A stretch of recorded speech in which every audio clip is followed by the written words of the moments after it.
Ready? Go for it. Champagne.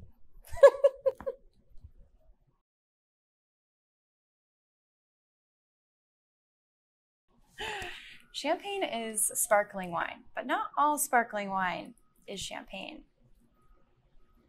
Champagne is made using the traditional method, which means that there are 2 fermentations, with the secondary fermentation happening in bottle, which gives us a really fine bead, which leads to tiny bubbles and a luxurious, frothy mousse. But champagne must also come from Champagne, France. And there's a whole list of guidelines and regulations that a winemaker must follow, from what, where, and how the wine is made. And if they break any of these rules, can it still be considered champagne? Champagne is made up of several sub-regions with many villages and even more individual growers. For years, these growers held contracts with big champagne houses, and they were responsible for growing grapes that then would be blended and turned into fantastic sparkling wine. And this went on for generations. Well, at the turn of the 20th century, word got out that larger champagne houses were actually buying grapes from less expensive regions throughout France and even sourcing grapes from other countries as far as Portugal.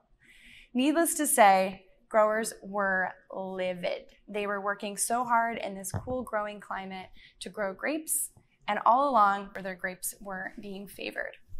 So a revolt happened, and this is what we call the Champagne Revolution. Growers across Champagne blockaded entry points for these foreign grapes and started a petition. And it wasn't until 1927 that Champagne was established as an AOC, which means that it was now a regulated area, or known as an appellation. Since then, there are now very strict rules from what grapes can be used to make champagne, how the champagne is made, how many grapes can be harvested by weight, alcohol amounts, aging requirements. And all of this has led to preserving the integrity of champagne. So if you're drinking champagne, you're drinking quality. Though the revolution won these regulations, a handful of growers vowed to never sell their grapes again. And this leads to the birth of grower champagne. This means that the person who is making the champagne is also responsible for growing the grapes. And this represents a really, really small percentage of champagne made today.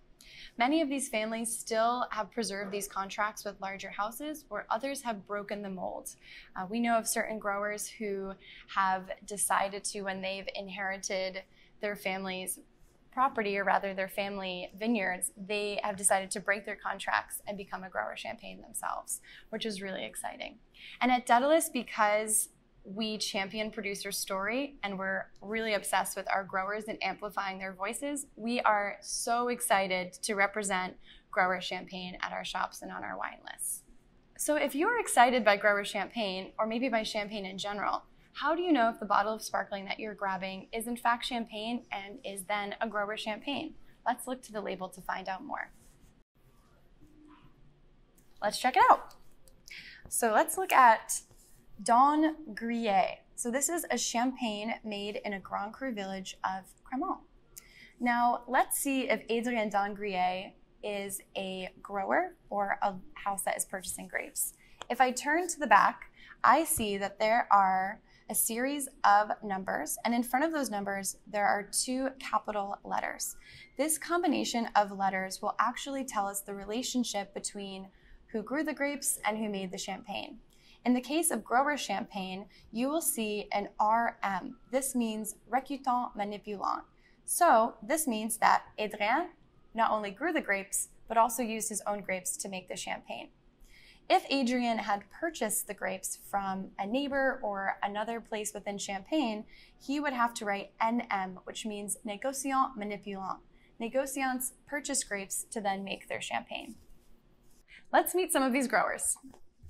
Champagne Turlin, love it. This is OG grower champagne. Louis Turlin, at the turn of the 20th century, decided to change his family's style of growing grapes to making their own champagne. He was part of the avant-garde of this revolution and produces exceptional grower champagne today. Melanie and Benoit Tarlant represent the 12th generation for this house, and they are staying true to their style of long lees aging and zero dosage. So this champagne is like cappuccino foam with electricity. For the ladies, J. LaSalle. This is run by 3 generations of women who are carrying on the legend of Jules LaSalle and are making really exceptional champagnes. Their rosé champagne is one of my absolute favorite champagnes to enjoy with food. Paul Barra. Paul Barra represents the little village of Buzy in the Montagne de Reims, making really exquisite champagnes from Pinot Noir. These are my favorite champagnes with caviar. They also believe that magnums are better, saying that how their champagnes age in magnum leads to an exquisite example of what they do, both texturally and aromatically. And my beloved Robert Moncuit, made by Pierre Amier. I have met few people who love Chardonnay more than Pierre. And Pierre is doing something really interesting where he is celebrating individual vineyard sites. This is a belief that great wine is made in the vineyard and that champagne can actually express a sense of terroir. This is a radical concept, thinking that this method can actually still showcase the really beautiful nuances of these different subregions and vineyards within Champagne. Okay.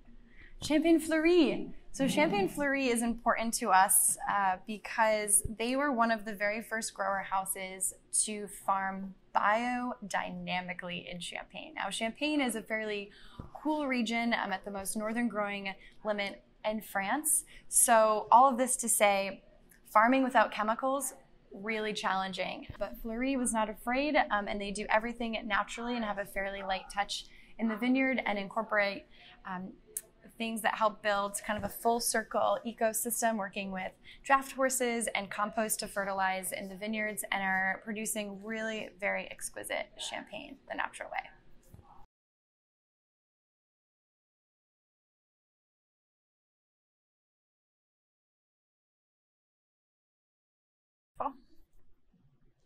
Did you get the shot? Can I drink it now? Cut.